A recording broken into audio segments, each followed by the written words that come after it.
sejam dadas ao nome do nosso Senhor e Salvador Jesus Cristo. Amém?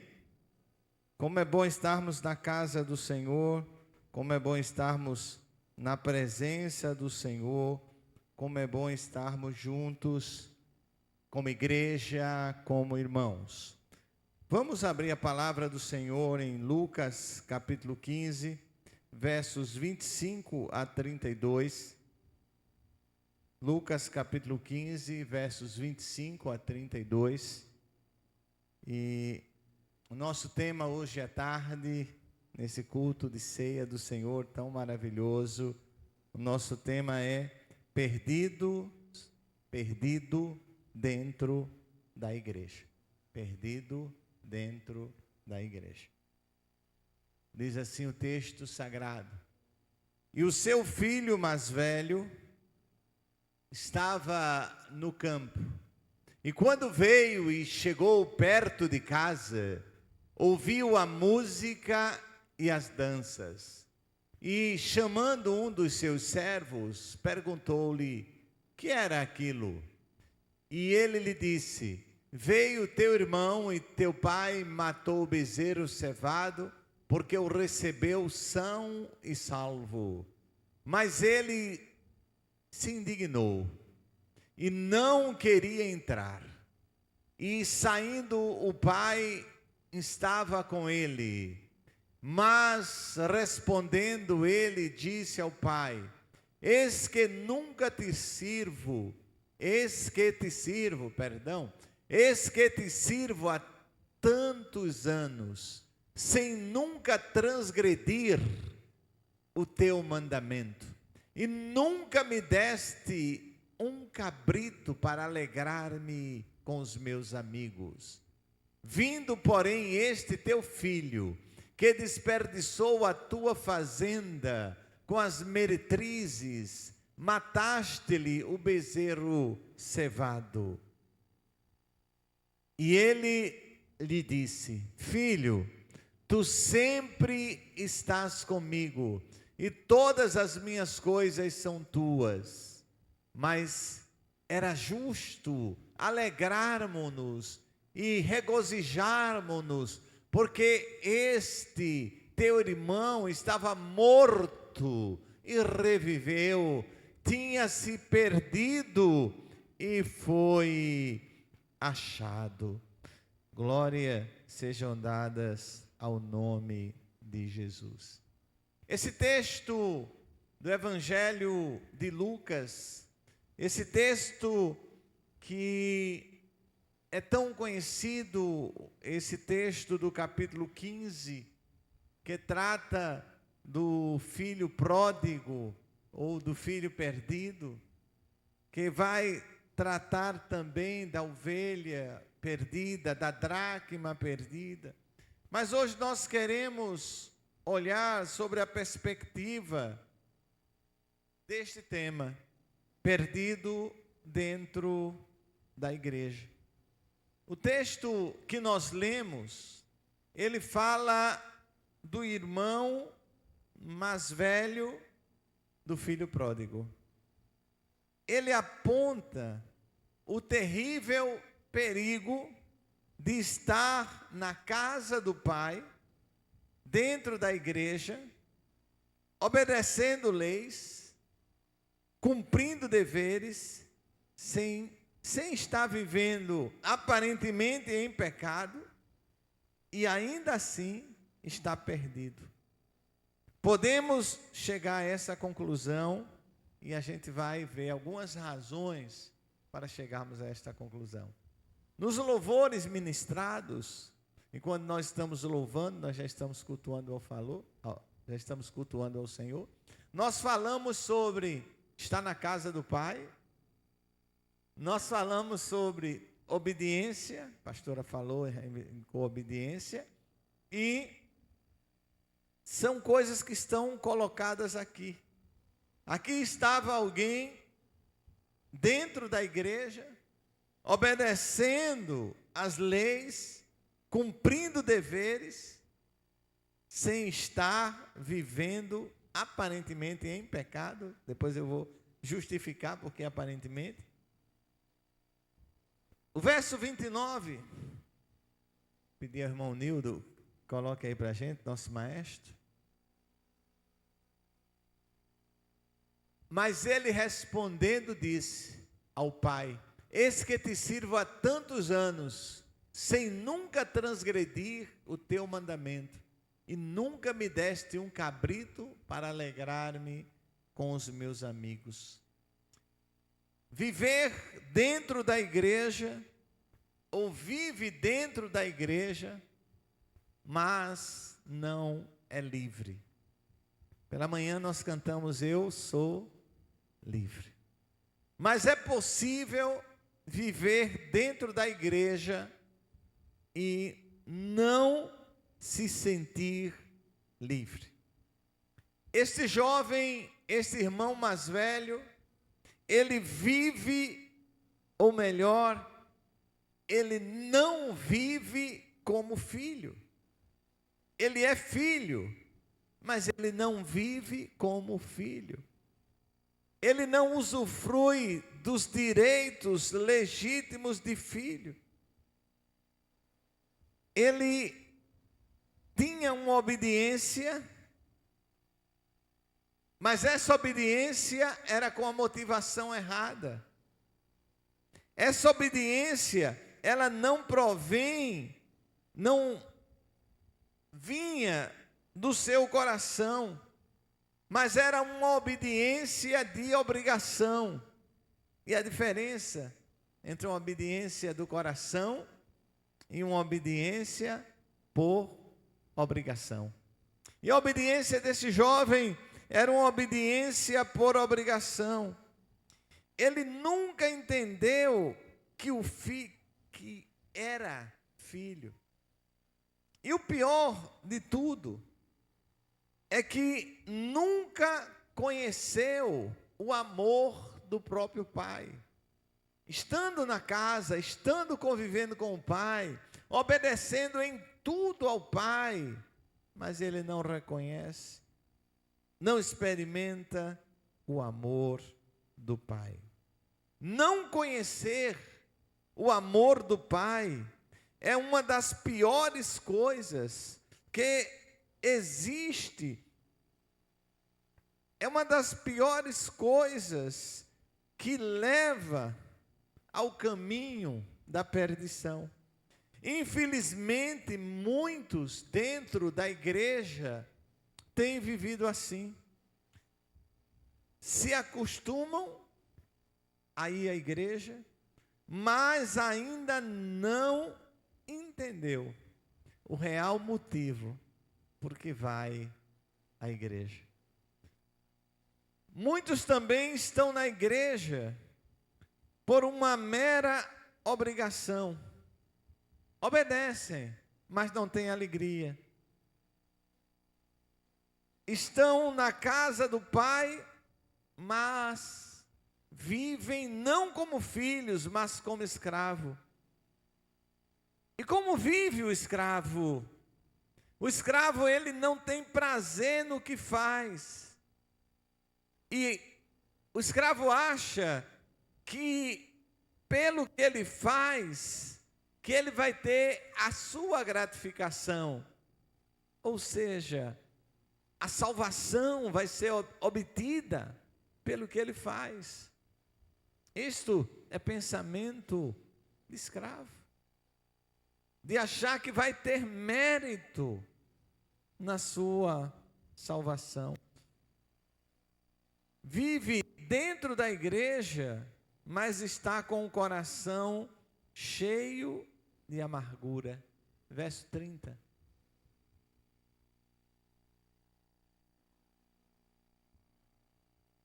Vindo, porém, este teu filho, que desperdiçou a tua fazenda com as meretrizes, mataste-lhe o bezerro cevado. A gente se revela pela fala. A Bíblia diz que a boca fala do que está cheio o coração. E é pela fala que nós nos revelamos, é pelos detalhes E aqui está um coração cheio de amargura. O filho mais velho irrita-se, sabe com o quê? Com a misericórdia de Deus, com a misericórdia do Pai. Ele não se alegra com a restauração do seu irmão caído. Para ele talvez fosse melhor que aquele irmão não tivesse voltado, não aparecesse mais. Ele não se alegra.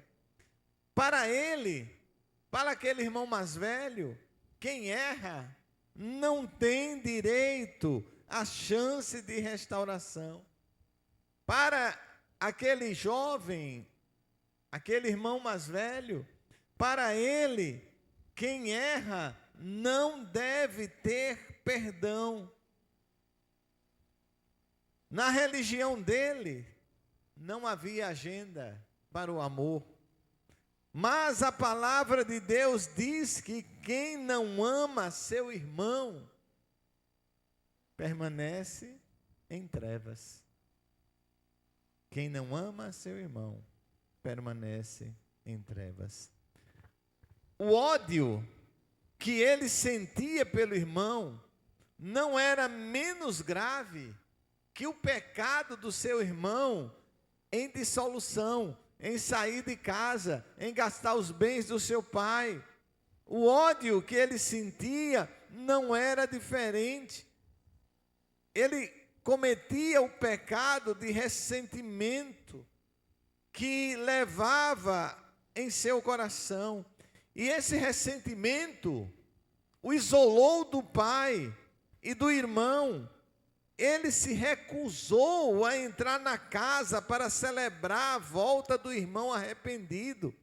Antes, ele se escondeu, se isolou, magoado, revoltado, envenenado pela mágoa destruidora. A mágoa destrói, a mágoa corrói, a mágoa tira a alegria. Vive dentro da igreja, na presença do Pai, mas anda como solitário. Verso 31, Nildo, por favor. Anda solitário. E ele lhe disse: filho, tu sempre estás comigo, e todas as minhas coisas são tuas. Ele anda sem alegria, está na casa do Pai, mas não tem comunhão com o Pai. Muitos também estão na igreja, mas não têm intimidade com Deus, não desfrutam da alegria da salvação e não experimentam a consolação do Espírito. Vivem como órfãos, sozinhos, curtindo uma solidão dolorosa causada pelo próprio orgulho e pelo entendimento de que a casa do Pai é o melhor lugar para ele estar e é onde podemos aprender as melhores coisas. Alguém já disse que é como um cristão ateu. Cristão ateu? O que é isso? Né? O que é um cristão ateu? Cristão ateu é a pessoa que se diz cristã, acredita em Deus, mas vive como se Deus não existisse. E o pior de tudo, está dentro da igreja sem entender o que está fazendo dentro da igreja. Ela crê em Deus, mas ela vive como se Deus não existisse. Ela está dentro da igreja, mas ela não sabe o que é que está fazendo dentro da igreja. Vive dentro da igreja, mas não se sente dono do que é do Pai. Não se sente pertencente ao que é do Pai. Ele era rico, mas estava vivendo na miséria. Tinha toda a riqueza do pai à sua disposição, mas vivia como escravo. Era filho, mas não se banqueteava com os seus amigos, e assim também muitos vivem na igreja sem experimentar os banquetes do céu que Deus lhe tem proporcionado. A amargura faz isso. A crítica pela crítica faz isso. Você perde a visão dos banquetes celestiais.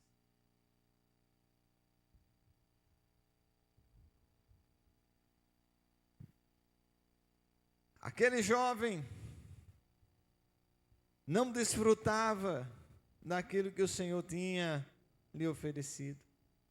Ele estava servindo a Deus por obrigação, servindo a Deus sem alegria. O salmista diz, lemos o Salmo 122, começamos o culto com ele: servi ao Senhor com alegria. Alegrei-me quando me disseram, vamos à casa do Senhor. Se o salmista está dizendo servir ao Senhor com alegria, ele já está falando da possibilidade de pessoas que servem ao Senhor sem alegria. E por que será que há pessoas que servem ao Senhor sem alegria? Porque elas não entenderam a sua posição no reino de Deus. Elas não entenderam a sua posição como filho de Deus. Elas estão perdidos dentro da igreja. Elas estão na casa do Pai vivendo como escravos e não vivendo como filho. Uma das coisas que talvez muitos não perceberam lá no início, tem tudo a ver com essa mensagem do filho dentro de casa. Quando Deus colocou Adão no jardim e deu a ele o direito de desfrutar de todas as boas árvores que estavam plantadas por Deus, mas já percebeu que Adão vai focar exatamente na que ele não podia. Ele tinha toda a liberdade no jardim, ele podia desfrutar de tudo, mas ele vai focar exatamente na árvore que Deus disse que ele não podia. Porque às vezes o filho não consegue valorizar tanta coisa boa que Deus deu a ele para desfrutar, mas o foco é sempre no que é proibido, sempre está desvalorizando o que Deus tem preparado de bênção para ele. O pai que saiu para abraçar o filho pródigo, o pai que saiu para abraçar o filho que voltou arrependido, é o mesmo pai que sai para acalmar o coração do filho revoltado. O arrependido volta com o coração quebrantado, festejou a sua restauração. O outro ficou do lado de fora, perdido, com o coração endurecido, rejeitando o favor do pai para com o próprio irmão, deixando a inveja e o sentimento ruim entrar em seu coração.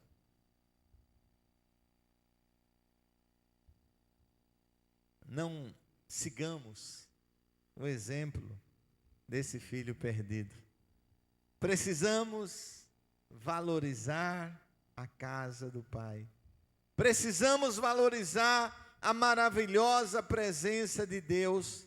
Deus que sempre tem preparado o melhor para nós e que nada venha roubar do nosso coração o sentimento de comunhão. Devemos sempre se alegrar. Não sei se você já percebeu, mas parece que o domingo é dia que acontece mais coisas para ter a sua comunhão. Você se prepara, você se anima, você diz, eita, hoje eu vou estar no louvor, vai ser um tempo maravilhoso. E aí as coisas começam a aparecer para tirar a sua comunhão. para tirar a sua alegria de vir para a casa de Deus. Como é gostoso essa alegria que a gente sente ao chegar na casa do Senhor. Eu tenho o privilégio de estar na igreja desde os 7 anos de idade. E como eu lembro, quando ainda junior, da minha alegria de chegar, e muitas vezes a igreja estava fechada ainda, e falo igreja templo, e eu ficava do lado de fora esperando que abrisse, porque a minha alegria era estar ali na casa do Pai, cultuando ao Pai, celebrando ao Pai. E como é gostoso sentir esta alegria, como é gostoso estar na presença de Deus, com alegrar-nos com os nossos irmãos, entender que às vezes não é ainda o nosso tempo de viver o que Deus está fazendo na vida de alguém. Precisamos esperar o nosso tempo. Você lembra do milagre, pregamos recentemente, dos 4 homens e o paralítico? Quando aqueles 4 homens descem o paralítico para estar na presença de Jesus, não será que aqueles 4 homens também queriam estar na presença de Jesus? Mas naquela hora não era a hora deles. Não era o momento deles descerem. Era o momento do amigo. E eles desceram o amigo. E certamente eles diziam, a nossa hora vai chegar.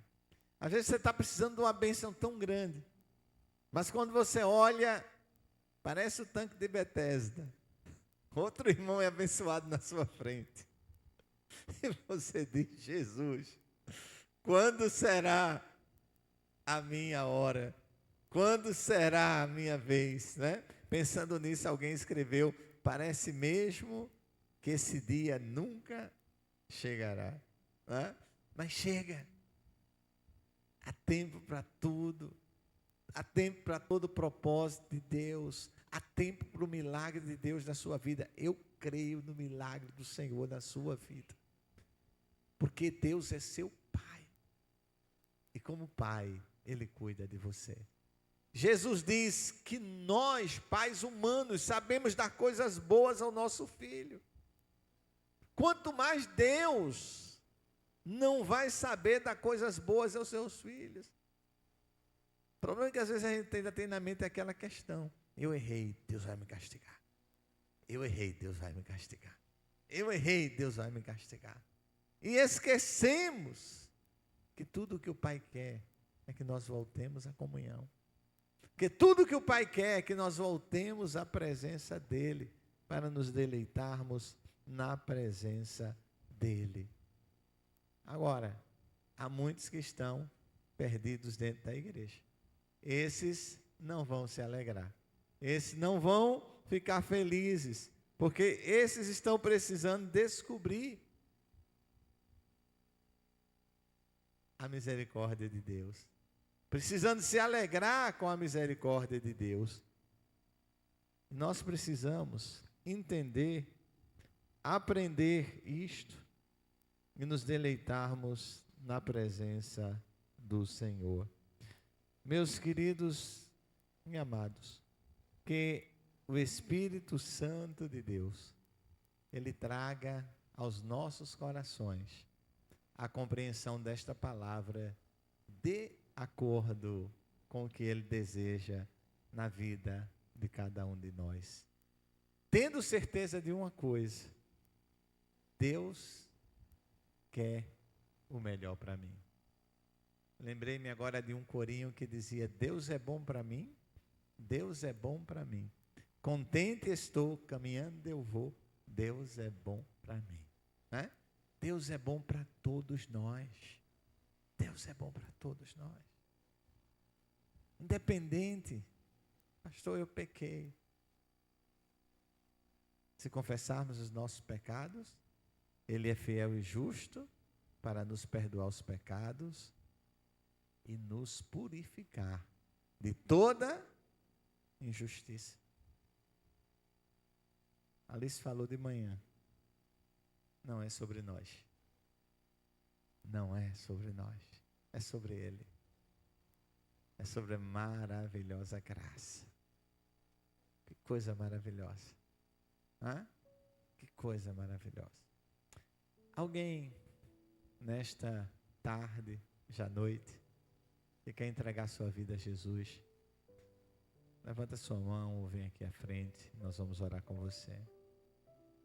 Pela manhã, Amanda aceitou Jesus como Salvador. Não sei se a Amanda está aqui. Se está aqui, levanta a mão, Amanda.